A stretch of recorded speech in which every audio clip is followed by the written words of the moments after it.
வணக்கம். ஜெம் செய்திகளுக்காக நான் உங்கள் குணா. இந்திய நேரப்படி இரவு 8:30 மணி செய்திகள்.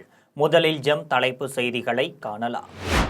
செசல் நாட்டிற்கு புறப்பட்டு சென்றார் பிரதமர் நரேந்திர மோடி. தமிழ் திரையுலகிற்கு ஈடு செய்ய முடியாத பேரிழப்பு. கே. பாக்யராஜ் மறைவிற்கு முதலமைச்சர் ஜோசப் விஜய் இரங்கல். தமிழ் திரைப்பட உலகின் முன்னணி இயக்குனர் கே. பாக்யராஜ் மறைவு. திமுக கூட்டணியிலிருந்து விலகுவதாக மதிமுக அறிவிப்பு. தாவேகாவுடன் கூட்டணி குறித்து தேர்தல் நேரத்தில் முடிவு செய்யப்படும் என தகவல். அம்பாசமுத்திரம் தொகுதியில் தான் போட்டியிடப் போவதாக நாம் தமிழர் கட்சியின் சீமான் அறிவிப்பு. கொல்கத்தாவில் ஏற்பட்ட கட்டிட விபத்தில் உயிரிழந்தோர் எண்ணிக்கை 16ஆக உயர்வு. இனி விரிவான செய்திகளை காணலாம். செசல்ஸ் நாட்டிற்கு புறப்பட்டு சென்ற பிரதமர் நரேந்திர மோடிக்கு இரு நாட்டு உறவு, வர்த்தகம் உட்பட பல்வேறு விவகாரங்கள் குறித்து ஆலோசனை நடத்த உள்ளார். கிழக்கு ஆப்பிரிக்காவில் அமைந்துள்ள செசல்ஸ் என்ற நாடு இந்திய பெருங்கடலில் அமைந்துள்ள தீவு நாடாகவும் செசல்ஸ் திகழ்கிறது. இந்நிலையில் 3 நாட்கள் அரசுமுறை பயணமாக பிரதமர் நரேந்திர மோடி இன்று செசல்ஸ் புறப்பட்டு சென்றார். டெல்லியிலிருந்து தனி விமானம் மூலம் பிரதமர் நரேந்திர மோடி செசல்ஸ் புறப்பட்டு சென்றார். அந்நாட்டின் 50ஆம் ஆண்டு தேசிய தினம் நாளை மறுதினம் கொண்டாடப்பட உள்ளது. இந்த விழாவில் பிரதமர் நரேந்திர மோடி சிறப்பு விருந்தினராக கலந்து கொள்கிறார். மேலும் செசல்ஸ் அதிபர் பேட்ரிக்கையும் பிரதமர் நரேந்திர மோடி சந்திக்கிறார். இந்த சந்திப்பின் போது இரு நாட்டு உறவு, வர்த்தகம் உட்பட பல்வேறு விவகாரங்கள் குறித்து இரு தலைவர்களும் ஆலோசனை நடத்த உள்ளனர். தமிழ் திரையுலகிற்கும் ஈடு செய்ய முடியாத பேரிழப்பு என்று பாக்யராஜ் மறைவிற்கு முதலமைச்சர் ஜோசப் விஜய் இரங்கல் தெரிவித்துள்ளார். பிரபல திரைப்பட இயக்குனரும் நடிகருமான பாக்யராஜ் திடீரென மாரடைப்பு காரணமாக இன்று காலமானார். இது தொடர்பாக அவர் தனது எக்ஸ் தள பக்கத்தில் பதிவு ஒன்றை வெளியிட்டுள்ளார். அதில் தமிழ் திரையுலகின் தலைசிறந்த இயக்குனரும் நடிகர், திரைக்கதை ஆசிரியர், இசையமைப்பாளர் என பன்முக திறமையால் முத்திரை பதித்த பாக்யராஜ் அவர்கள் மறைந்த செய்தி அறிந்து மிகுந்த அதிர்ச்சியையும் ஆழ்ந்த வேதனையும் அடைந்தேன் என்று பதிவிட்டுள்ளார். மேலும் அவரது ஒவ்வொரு படைப்பும் பொழுதுபோக்கோடு மனிதநேயம் மற்றும் சமூக விழுங்கங்களை பேசும் காலத்தால் அழியாத நினைவுகளா என்றும் நிலைத்திருக்கும் என்றும் அவரது மறைவு தமிழ் திரையுலகிற்கும் ஈடு செய்ய முடியாத பேரிழப்பாகும் என்றும் பாக்யராஜ் அவர்களை இழந்து வாடும் குடும்பத்தினருக்கும், உறவினர்களுக்கும், நண்பர்களுக்கும், திரைத்துறையினருக்கும் மற்றும் ரசிகர்களுக்கும் எனது ஆழ்ந்த இரங்கலையும் அனுதாபங்களையும் தெரிவித்துக் கொள்கின்றேன் எனவும், அவரது ஆன்மா இறைவன் திருவடியில் இளைப்பாற பிரார்த்திக்கிறேன் எனவும் தெரிவித்துள்ள அவர், திரைத்துறையில் பாக்யராஜ் அவர்களின் பங்களிப்பை போற்றி அஞ்சலி செலுத்தும் வகையில் அவரது இறுதி பயணத்திற்கு அரசு மரியாதை வழங்கப்படும் என்று முதலமைச்சர் ஜோசப் விஜய் தெரிவித்துள்ளார். தமிழ் திரைப்பட உலகின் முன்னணி இயக்குனராகவும் நடிகராகவும் திரைக்கதை ஆசிரியராகவும் திகழ்ந்த பாக்யராஜ் காலமானார்.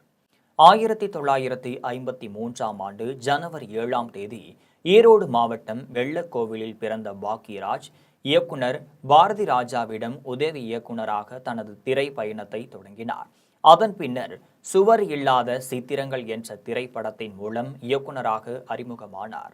அந்த 7 நாட்கள், முத்தானை முடிச்சு, இன்று போய் நாளை வா, சின்ன வீடு, டார்லிங் டார்லிங் டார்லிங் உள்ளிட்ட பல வெற்றி திரைப்படங்களை இயக்கி நடித்த அவர் குடும்ப கதைகள், நகைச்சுவை மற்றும் உணர்வு பூர்வமான திரைக்கதைகளால் பாக்யராஜ் தமிழ் சினிமாவில் தனக்கென ஒரு முத்திரையை பதித்தார். தமிழ் திரைப்பட உலகின் முன்னணி இயக்குனர், நடிகர், திரைக்கதை ஆசிரியர் மற்றும் வசனகர்த்தாவாக பாக்யராஜ் புகழ் பெற்றார். 72 வயதுடைய அவர் சென்னையில் உள்ள தனியார் மருத்துவமனையில் உடல்நலக் குறைவு காரணமாக சிகிச்சை பெற்று வந்தார். திடீர் மாரடைப்பு காரணமாக உயிரிழந்ததாக தகவல் வெளியாகியுள்ளது. அவரது மறைவு தமிழ் திரையுலகினரையும் ரசிகர்களையும் பெரும் அதிர்ச்சியில் ஆழ்த்தியுள்ளது. பாக்யராஜின் மறைவிற்கும் திரையுலக பிரபலங்கள், அரசியல் தலைவர்கள் மற்றும் ரசிகர்கள் இரங்கல் தெரிவித்து வருகின்றனர். திமுக கூட்டணியிலிருந்து விலகுவதாக மதிமுக அறிவித்துள்ளது. தாவேகாவுடன் கூட்டணி குறித்து தேர்தல் நேரத்தில் முடிவு செய்யப்படும் என்று தெரிவிக்கப்பட்டுள்ளது. முன்னாள் முதலமைச்சர் கருணாநிதி மறைவிற்கு பின்னர் கடந்த 2017ஆம் ஆண்டு முதல் திமுக அணியில் மதிமுக இடம்பெற்றிருந்தது. கடந்த 2019ஆம் ஆண்டு முதல் சமீபத்தில் நடந்த சட்டமன்ற தேர்தல் வரை தொடர்ச்சியாக திமுக கூட்டணியில் மதிமுக போட்டியிட்டது. சமீபத்தில் நடந்த சட்டமன்ற தேர்தலில் மதிமுகவிற்கு எதிர்பாராத தொகுதிகள் ஒதுக்கப்படவில்லை. மொடக்குறிச்சி, மதுரை தெற்கு, கடையநல்லூர், சீர்காழி ஆகிய 4 தொகுதிகள் அளித்து திமுகவின் உதயசூரியன் சின்னமே ஒதுக்கப்பட்டது. இது மதிமுக தொண்டர்களிடையே மனக்கசப்பை ஏற்படுத்தியது. தேர்தலில் திமுக கூட்டணி தோல்வியடைந்தது. 4 இடங்களில் போட்டியிட்ட மதிமுக வேட்பாளர்கள் கடையநல்லூர், சீர்காழி ஆகிய 2 தொகுதிகளில் வெற்றி பெற்றனர். சட்டசபை தேர்தலில் 108 இடங்களில் வெற்றி பெற்ற தவிக தலைவர் ஜோசப் விஜய் ஆட்சி அமைக்க பெரும்பான்மை இல்லாத நிலையில் திமுக அணியில் இருந்த காங்கிரஸ், இந்திய கம்யூனிஸ்ட், மார்க்சிஸ்ட் கம்யூனிஸ்ட், விடுதலை சிறுத்தைகள், இந்தியன் யூனியன் முஸ்லீம் லீக் ஆகிய கட்சிகள் தவிக அரசிற்கு ஆதரவு தெரிவித்தனர். அதே நேரம் மதிமுகவும் தவிகவுடன் நெருங்கி வந்தது. ஆனால் மதிமுகவை சேர்ந்த 2 சட்டமன்ற உறுப்பினர்களும் உதயசூரியன் சின்னத்தில் போட்டியிட்டதால் நேரடியாக ஆதரவு தர முடியவில்லை. தேர்தலின் போது தனக்கு ஏற்பட்ட மனக்கசப்பை வைகோவும் வெளிப்படுத்தினார். இதற்கிடையே முதலமைச்சர் ஜோசப் விஜயை மதிமுக பொதுச் செயலாளர் வைகோ சமீபத்தில் நேரில் சந்தித்து பேசினார். எனவே திமுக கூட்டணியிலிருந்து வைகோ வெளியேறுகிறார் என்ற கேள்வி எழுந்தது. இந்த நிலையில் திமுக கூட்டணியிலிருந்து விலகுவதாக மதிமுக அறிவித்துள்ள நிலையில் தவிகவுடன் கூட்டணி குறித்து தேர்தல் நேரத்தில் முடிவு செய்யப்படும் என்று தெரிவிக்கப்பட்டுள்ளது. தமிழகத்தில் காலியாக உள்ள 6 சட்டமன்ற தொகுதி இடைத்தேர்தலில் நாம் தமிழர் கட்சி வேட்பாளர்கள் களம் இறக்கப்படுவார்கள் என்றும், அம்பாசமுத்திரம் தொகுதியில் தான் போட்டியிடப் போவதாகவும் நாம் தமிழர் கட்சியின் ஒருங்கிணைப்பாளர் சீமான் அறிவித்துள்ளார். தமிழ்நாட்டின் 17வது சட்டசபை தேர்தல் நிறைவு பெற்று அதில் தவிக அதிக இடங்களில் வெற்றி பெற்று பிற கட்சிகளின் ஆதரவுடன் ஆட்சி அமைத்துள்ளது.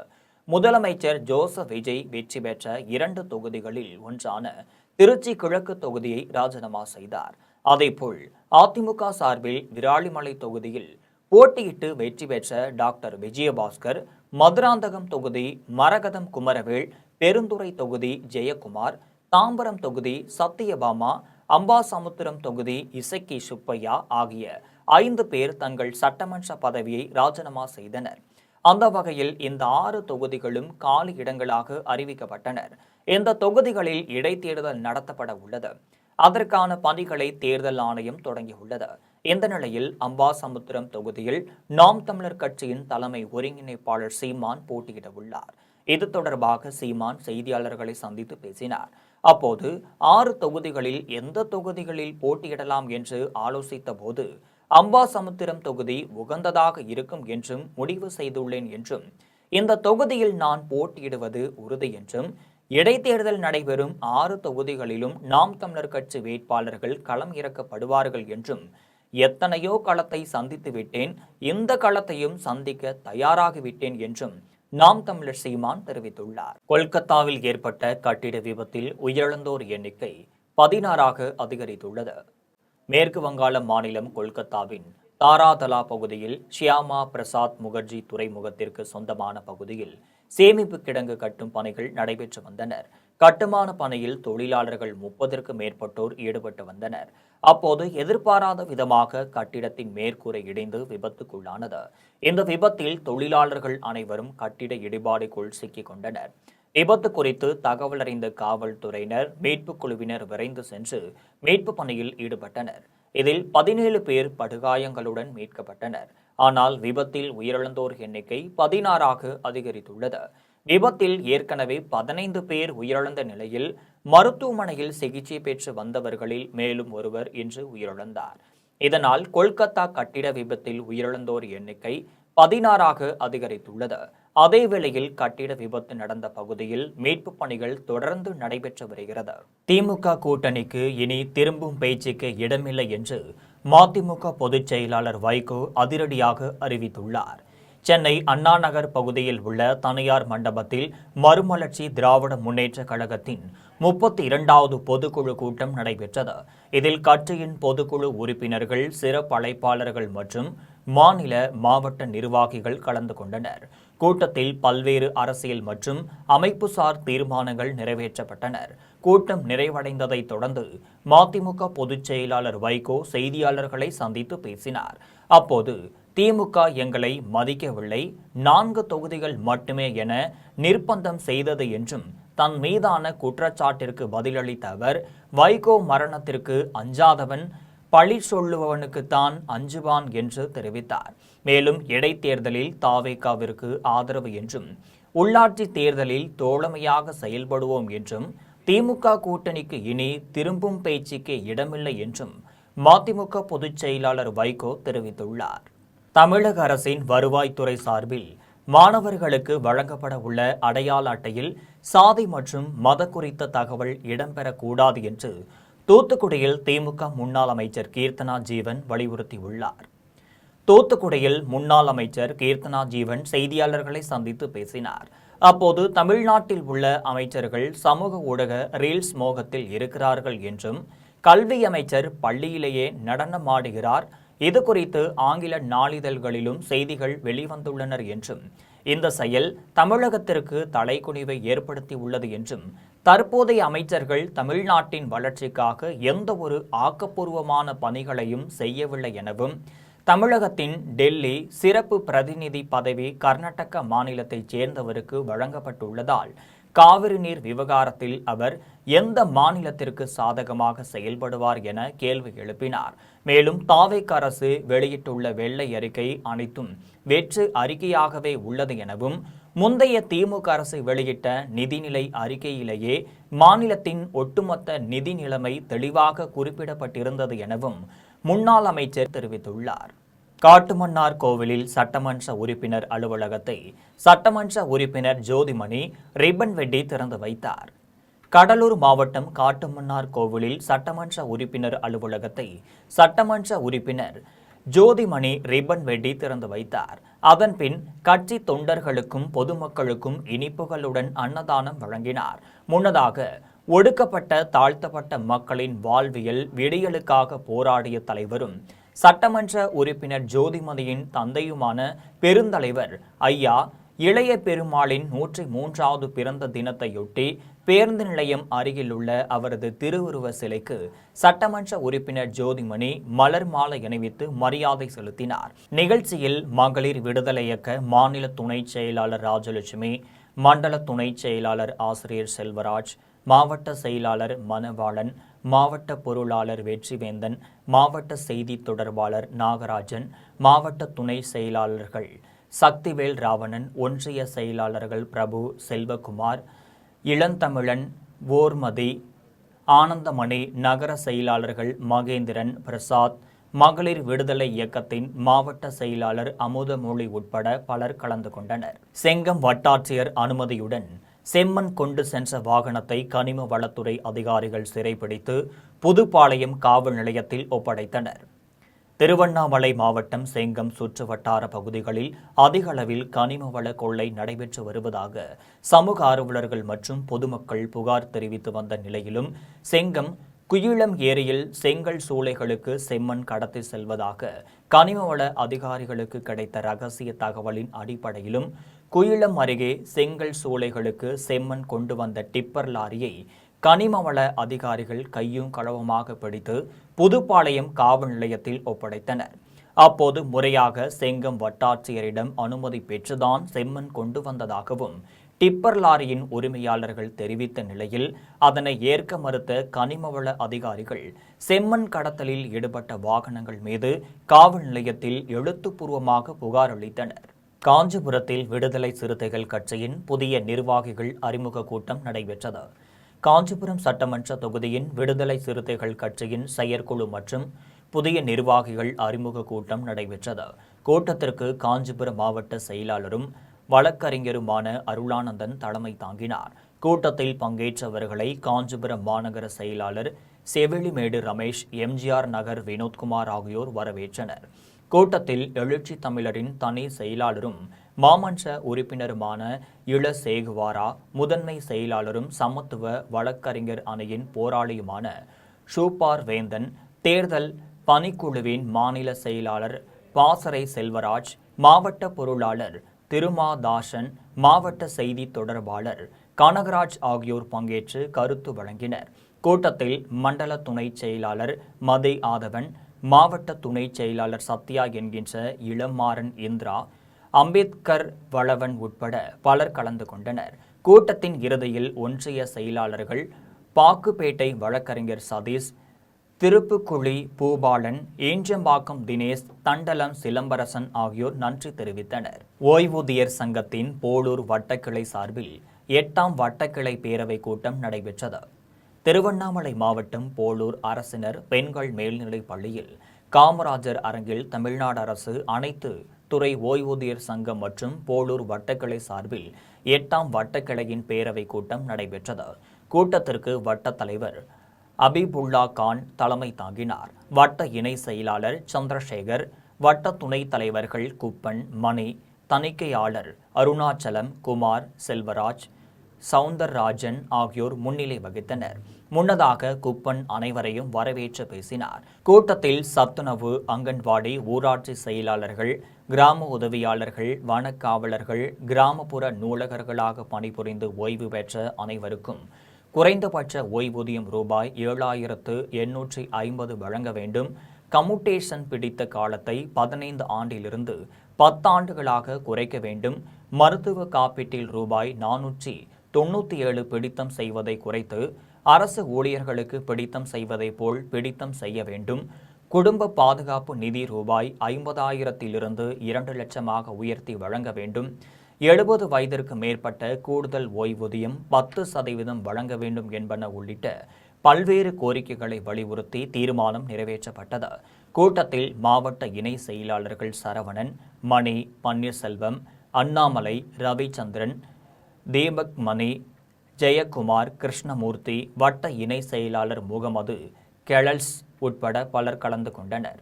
கும்பகோணத்தில் வீட்டில் ஏற்பட்ட தீ விபத்தில் சிக்கி அரசு பள்ளி மாணவன் ஏகாம்பரம் உயிரிழந்த சம்பவம் குறித்து காவல்துறையினர் விசாரணை மேற்கொண்டனர். தஞ்சாவூர் மாவட்டம் கும்பகோணம் ஆட்டோ நகர் பகுதியில் கார்த்திக் என்பவர் தனது மனைவி காமாட்சி, மகன்கள் ஏகாம்பரம், கோகுல் ஆகியோருடன் வசித்து வருகிறார். மகன் ஏகாம்பரம் கருப்பூர் சாலையில் செயல்படும் நகராட்சி தொடக்க பள்ளியில் 4ஆம் வகுப்பு படித்து வந்தார். இந்த நிலையில் இன்று காலை ஏகாம்பரத்தின் தாய் மற்றும் தம்பி ஆகியோர் வீட்டு வேலைக்காக சென்ற நிலையில் சிறுவன் ஏகாம்பரம் மட்டுமே வீட்டில் தூங்கிக் கொண்டிருந்த போது வீடு முழுவதும் திடீரென்று தீப்பற்றி எரிந்ததில் தீயில் சிறுவன் ஏகாம்பரம் சிக்கிக்கொண்டு உயிரிழந்தார். இதுகுறித்து தகவல் அறிந்த கும்பகோணம் தீயணைப்பு நிலைய வீரர்கள் மற்றும் காவல்துறையினர் சம்பவ இடத்திற்கு சென்று தீயை அணைத்தனர். மேலும் காவல்துறையினர் சிறுவனின் உடலை மீட்டு பிரேத பரிசோதனைக்காக கும்பகோணம் அரசு மருத்துவமனைக்கு அனுப்பி வைத்தனர். மேலும் வழக்கு பதிவு செய்து தீவிர விசாரணை மேற்கொண்டனர். தீ விபத்தை அறிந்த வேளாண்மைத்துறை அமைச்சர் வினோத், தஞ்சாவூர் காவல்துறை கண்காணிப்பாளர் சுந்தரவதனம், கும்பகோணம் கோட்டாட்சியர் திருமலை, வட்டாட்சியர் பூங்கொடி, துணை காவல் கண்காணிப்பாளர் சர்மு, தாலுகா காவல் ஆய்வாளர் பாலகிருஷ்ணன் ஆகியோர் சம்பவ இடத்திற்கு சென்று பார்வையிட்டனர். நொளம்பூரில் தண்ணீர் பிடிப்பதில் ஏற்பட்ட தகராறில் 7 பேர் வீடு புகுந்து தந்தை மற்றும் 2 மகன்களை அரிவாளால் வெட்டிவிட்டு தப்பி சென்ற குற்றவாளிகளை நொளம்பூர் காவல்துறையினர் கைது செய்தனர். தப்பி சென்ற முக்கிய குற்றவாளிகளை துப்பாக்கியால் சுட்டு பிடித்தனர். சென்னை சின்ன நொளம்பூர் யூனியன் சாலை பகுதியைச் சேர்ந்த முருகதாஸ் என்பவருக்கு சரத், சஞ்சய் ஆகிய 2 மகன்கள் உள்ளனர். இந்த நிலையில் இரவு நேரத்தில் இவர்களது வீட்டின் அருகே லாரியில் தண்ணீர் பிடித்துக் கொண்டிருந்த போது அதே பகுதியைச் சேர்ந்த உதயா என்பவருடன் சஞ்சய், சரத் ஆகியோர் வாக்குவாதத்தில் ஈடுபட்டனர். அப்போது சஞ்சயும் சரத்தும் உதயாவை கையால் அடைத்துவிட்டு வீட்டிற்கு சென்றுள்ளனர். இதனால் ஆத்திரமடைந்த உதயா என்பவர் தனது சகோதரர்களான ராகேஷ், கார்த்திக் மற்றும் கஞ்சா போதையில் இருந்த நண்பர்களுடன் நள்ளிரவில் சஞ்சய் வீட்டு கதவை உடைத்து அத்துமீறி உள்ளே நுழைந்து சஞ்சய் மற்றும் சரத்தை அரிவாளால் வெட்டினர். இதனை தடுக்க வந்த தந்தை முருகதாசையும் கொடூரமாக தாக்கிவிட்டு தப்பி சென்றனர். இதனை அறிந்த அக்கம் பக்கத்தினர் இரத்த வெள்ளத்தில் இருந்த 3 பேரையும் மீட்டு சென்னை KMC மருத்துவமனைக்கு கொண்டு சென்றபோது சஞ்சய் வழியிலேயே உயிரிழந்தார். மற்ற 2 மருத்துவமனையில் அனுமதிக்கப்பட்டு சிகிச்சை பெற்று வருகின்றனர். இதுகுறித்து சஞ்சயின் தாய் செல்வி நொளம்பூர் காவல் நிலையத்தில் அளித்த புகாரின் பேரில் காவல்துறையினர் கொலை வழக்கு பதிவு செய்தனர்.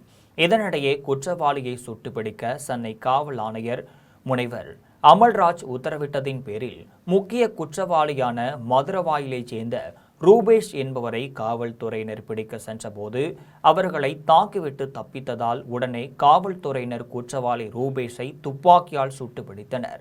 மேலும் கொலையில் தொடர்புடைய நவீன்குமார், உதயராஜ், சூர்யா, கார்த்திக் ராஜா, ராகேஷ் ராஜா, மேஷக் மற்றும் சூரியபிரகாஷ் ஆகிய 7 பேரையும் டொளம்பூர் காவல்துறையினர் கைது செய்து விசாரணை மேற்கொண்டனர். திருச்சி சஞ்சீவ் நகர் பகுதியில் ஏற்படும் சாலை விபத்துகளை தவிர்க்க சுரங்க பாலம் அல்லது உயர்மட்ட பாலம் அமைக்க வேண்டும் என வலியுறுத்தி 20க்கும் மேற்பட்ட கிராம மக்கள் சாலை மறியல் போராட்டத்தில் ஈடுபட்டனர். திருச்சி சென்னை தேசிய நெடுஞ்சாலையிலிருந்து கல்லணை செல்லும் சாலையில் 20க்கும் மேற்பட்ட கிராமங்கள் உள்ளனர். இந்த கிராமத்திலிருந்து பொதுமக்கள் நகர பகுதிக்கு வந்து செல்வதற்கும் விவசாயிகளின் விளை பொருட்களை எடுத்து செல்வதற்கும் திருச்சி சென்னை தேசிய நெடுஞ்சாலையை சஞ்சீவ் நகர் பகுதியில் கடந்து செல்ல வேண்டிய நிலை உள்ளது. இந்த நிலையில் திருச்சி சென்னை தேசிய நெடுஞ்சாலையில் வரக்கூடிய வாகனங்கள் அதிவேகத்தில் வருவதால் சாலையை கடக்கும் போது விபத்துக்கள் ஏற்படுவதில் பலர் உயிரிழந்தனர் என்றும் சிலர் ஊனமடைந்துள்ளனர் என்றும் பொதுமக்கள் குற்றம் சாட்டுகின்றனர். மேலும் சஞ்சீவ் நகர் பகுதியில் சாலையை கடந்து செல்வதற்கு உயர்மட்ட பாலம் அமைத்து தர வேண்டும் என அப்பகுதி மக்கள் நீண்ட காலமாக கோரிக்கை விடுத்து வந்தனர். ஆனால் தமிழக அரசு இதனை கண்டு கொள்ளாததால் தொடர்ந்து பல்வேறு கட்ட போராட்டத்தில் ஈடுபட்டனர். இந்த நிலையில் கடந்த நவம்பர் மாதம் நடைபெற்ற போராட்டத்தின் பேச்சுவார்த்தைக்கு பிறகு சஞ்சீவ் நகர் பகுதியில் சப்வே அமைப்பதற்கு ஒப்புதல் அளிக்கப்பட்டதாக கூறப்படுகிறது. ஆனால் பணிகள் மேற்கொள்ளாமல் கிடப்பிலேயே இருந்து வருகிறது. இந்த நிலையில் திருச்சி சென்னை பைபாஸ் சாலையில் பொதுமக்கள் சாலை மறியல் போராட்டத்தில் ஈடுபட்டனர். போராட்டத்தில் ஈடுபட்டவர்களை காவல்துறையினர் குண்டுக்கட்டாக தூக்கிச் சென்று கைது செய்து போராட்டத்தை கலைத்தனர். போராட்டத்தினால் 3 மணி நேரம் போக்குவரத்து பாதிக்கப்பட்டுள்ளது. தமிழக முதலமைச்சர் ஜோசப் விஜயின் 52வது பிறந்த நாளையொட்டி நலத்திட்ட உதவிகள் மற்றும் அன்னதானம் வழங்கும் நிகழ்ச்சியில் கலந்து கொண்ட சட்டமன்ற உறுப்பினர்களுக்கு பொதுமக்கள் ஆரத்தி எடுத்து உற்சாக வரவேற்பு அளித்தனர். திருவள்ளூர் அடுத்த கீழ் நல்லாத்தூரில் பல்லவன் திருநகர் பகுதியில் கடம்பத்தூர் கிழக்கு ஒன்றிய செயலாளர் சுதாகர் தலைமையிலும் பல்லவன் திருநகர் கிளை உறுப்பினர் வினோத் ஏற்பாட்டிலும் தமிழக முதலமைச்சர் ஜோசப் விஜயின் 52வது பிறந்த நாளையொட்டி நலத்திட்ட உதவிகள் மற்றும் அன்னதானம் வழங்கும் நிகழ்ச்சி நடைபெற்றது. நிகழ்ச்சியில் சிறப்பு அழைப்பாளர்களாக திருவள்ளூர் சட்டமன்ற உறுப்பினர் அருண்குமார், திருவள்ளூர் தெற்கு மாவட்ட செயலாளரும் பூந்தமல்லி சட்டமன்ற உறுப்பினருமான பிரகாசம் ஆகியோர் கலந்து கொண்டு பள்ளி மாணவர்களுக்கு நோட்டு புத்தகம் உள்ளிட்ட கல்வி உபகரணங்களையும் மகளிருக்கு சேலைகளையும் வழங்கினர். அதன் பின்னர் 100க்கும் மேற்பட்ட ஏழை எளிய மக்களுக்கு அன்னதானம் வழங்கினர். இதில் வினோத்குமார், சுரேஷ் பாலகிருஷ்ணன், நரேஷ், ராஜேஷ், பாபு, விஜயபாஸ்கர், முத்தமிழ், யமகா, மணி உட்பட கட்சி நிர்வாகிகள் பலர் கலந்து கொண்டனர். வேடச்சந்தூர் அருகே ஓட்டுநரின் வீட்டு முன்பு நிறுத்தியிருந்த விலை உயர்ந்த இருசக்கர வாகனத்தை திருடி சென்ற முகமூடி வாலிபர்களை காவல்துறையினர் தீவிரமாக தேடி வருகின்றனர். திண்டுக்கல் மாவட்டம் வேடச்சந்தூர் அடுத்த ஆலம்பட்டியைச் சேர்ந்த வேன் ஓட்டுநர் இளையராஜா என்பவர் வடமதுரை நாள் ரோடு சந்திப்பு பகுதியில் வாடகை வீட்டில் வசித்துக் கொண்டு வேலைக்கு சென்று வருகிறார். இந்நிலையில் தனது விலை உயர்ந்த யமகா இருசக்கர வாகனத்தை வீட்டின் வெளியே நிறுத்திவிட்டு இரவு தூங்க சென்றார். காலையில் எழுந்து பார்த்தபோது வெளியில் நிறுத்தி வைத்திருந்த இருசக்கர வாகனம் காணாமல் போனதைக் கண்டு அதிர்ச்சி அடைந்தார். இதனால் இளையராஜா அருகில் இருந்த கடையில் சிசிடிவி கேமரா காட்சிகளை சோதனை செய்தபோது அதிகாலையில் முகமூடி அணிந்து வந்த 3 வாலிபர்கள் இருசக்கர வாகனத்தை திருடி சென்றது அதில் பதிவாகி இருந்தது. இதையடுத்து இளையராஜா வடமதுரை காவல் நிலையத்தில் புகார் அளித்தார். புகாரின் அடிப்படையில் காவல்துறையினர் வழக்கு பதிவு செய்து தீவிர விசாரணை மேற்கொண்டு வருகின்றனர். ஆம்பூரில் முதலமைச்சர் ஜோசப் விஜய் பிறந்தநாளையொட்டி தமிழக வெற்றிக் கழகம் சார்பில் நடைபெற்ற ஐம்பெரும் விழாவில் பிறந்த குழந்தைக்கு தங்க மோதிரம், மாற்றுத்திறனாளிக்கு நலத்திட்ட உதவிகளும் வழங்கப்பட்டது. திருப்பத்தூர் மாவட்டம் ஆம்பூரில் தமிழக முதலமைச்சர் ஜோசப் விஜயின் 52வது பிறந்த நாளையொட்டி ஐம்பெரும் விழா ஆம்பூர் தாவேக நகர செயலாளர் பிரவீன்ராஜ் தலைமையில் நடைபெற்றது. இதில் சிறப்பு அழைப்பாளராக தாவேகாவின் திருப்பத்தூர் கிழக்கு மாவட்ட செயலாளர் நவீன்குமார் பங்கேற்று பிறந்த குழந்தைக்கு 1 கிராம் தங்க மோதிரம் வழங்கினார். அதன் பின்னர் தூய்மை பணியாளர்கள் 300க்கு மேற்பட்டவர்களுக்கு மளிகை பொருட்களையும் மாற்றுத்திறனாளிக்கு ஊன்றுகோல் உள்ளிட்ட பல்வேறு நலத்திட்ட உதவிகளையும் வழங்கினார். இதில் தமிழக வெற்றி கழக நிர்வாகிகள் பலர் கலந்து கொண்டனர். அரக்கோணம் தூய இருதய ஆண்டவர் பேராலயத்தில் மறை மாவட்ட அதிபர் பங்கு தந்தை எஸ். மலையப்பன் 105ஆம் ஆண்டு பெருவிழா கொடியை ஏற்றி வைத்து விழாவை துவங்கி வைத்தார். ராணிப்பேட்டை மாவட்டம் அரக்கோணம் தூய இருதய ஆண்டவர் பேராலயத்தின் 105ஆம் ஆண்டு பெருவிழாவிற்கு மறை மாவட்ட அதிபர் பங்கு தந்தை மலையப்பன் தலைமையேற்று ஆலய வளாகத்தில் நிறுவப்பட்டுள்ள கொடி கம்பத்தில் பெருவிழா கொடியை ஏற்றி வைத்து விழாவை துவங்கி வைத்தார். விழாவை முன்னிட்டு முக்கிய நிகழ்வாக நாளை 28ஆம் தேதி நடைபெறும் புது நன்மை வழங்கும் நிகழ்ச்சியில் தூய இருதய ஆண்டவர் பள்ளியின் தாளாளர் ஆனந்தராஜ் கலந்து கொண்டு புது நன்மை வழங்கி திருப்பலி நிறைவேற்றுகிறார். பெருவிழாவை முன்னிட்டு ஜூலை 5ஆம் தேதி வரை ஆலயத்தில் தினமும் சிறப்பு பிரார்த்தனைகள் திருப்பலி நடைபெறுகிறது. இறுதி நாள் விழாவில் வேலூர் மறை மாவட்ட விஜி பேரரூட் பணி ஜான் நிக்கோலஸ் கலந்து கொண்டு சிறப்பு திருப்பலி நிறைவேற்றுகிறார். விழாவில் உதவி பங்கு தந்தை மரிய லூயிஸ் ராஜ், திருக்கோடி அன்பளிப்பாளர்கள் டேனியல், நிர்மலா, வினோலியா மற்றும் பங்கு பேரவை உறுப்பினர்கள், பொதுமக்கள், பள்ளி மாணவர்கள் என ஏராளமானோர் கலந்து கொண்டனர். திருக்குவளை அருகே பிரசித்தி பெற்ற ஸ்ரீ அகிலாண்டேஸ்வரி சமேத பொன் வைத்தியநாதர் திருக்கோவிலில் மகா கும்பாபிஷேக விழா வெகு விமரிசையாக நடைபெற்றது. நாகை மாவட்டம் திருக்குவளை அடுத்த சித்தாமூரில் அகிலாண்டேஸ்வரி சமேத பொன் வைத்தியநாதர் திருக்கோவில் அமைந்துள்ளது. இக்கோவிலில் பாடல் பெற்ற காவிரி தென்கரை தலங்களில் 106வது சிவத்தலமாக விளங்குகிறது.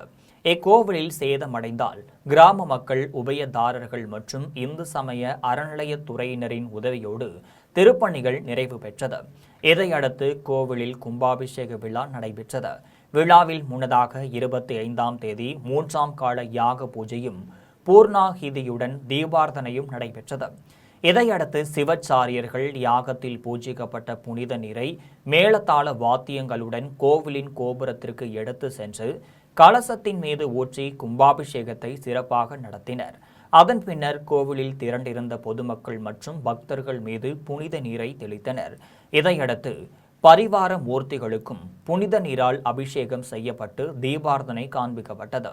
விழாவில் தமிழக வெற்றி கழகத்தின் நாகை மாவட்ட செயலாளர் சுகுமார், கீழையூர் தெற்கு ஒன்றிய கழக செயலாளர் ராஜேஷ் மற்றும் நாகை, திருவாரூர் மாவட்டங்கள் மட்டுமின்றி பல்வேறு மாவட்டங்களைச் சேர்ந்த பொதுமக்கள் கலந்து கொண்டு அகிலாண்டேஸ்வரி சமேத பொன் வைத்தியநாதரை வழிபட்டனர்.